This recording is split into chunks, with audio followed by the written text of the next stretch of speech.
ဘာမှမဆိုင်ကြလည်းမပြောက်ဘူး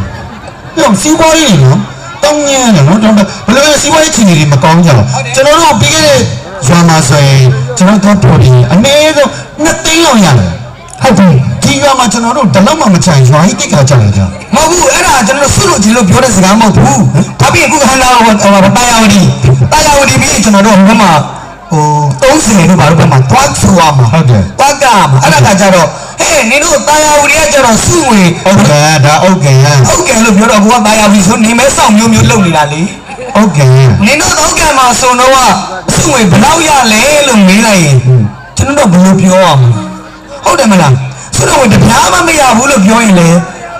ညောတိတ်ကကြမှာဆိုလို့လေသူတို့တိတ်ကကြရင်ကြပါစေဒီမှာနေခဲ့ပြီးတော့တရားဆက်မှာစောက်အလုံစင်းမှာပဲရတော့ဟုတ်ကဲ့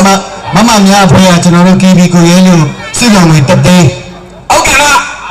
ဟမ်ငါတော့ဆိုင်ရတော့မှာဟုတ်လားကိုရဲစစ်ဆောင်တွေသိရပေးလိုက်အောင်လေကျွန်တော်တို့ဟုတ်ကဲ့လားမမများ KB ဆရာတွေစစ်ဆောင်တွေမာလာဒါပဲဗျာဟုတ်ပါဘူးကျွန်တော်တို့ကအဆက်မမတ်ပါဘူးသူတို့ကမရှိစေးသားနေဆိုတော့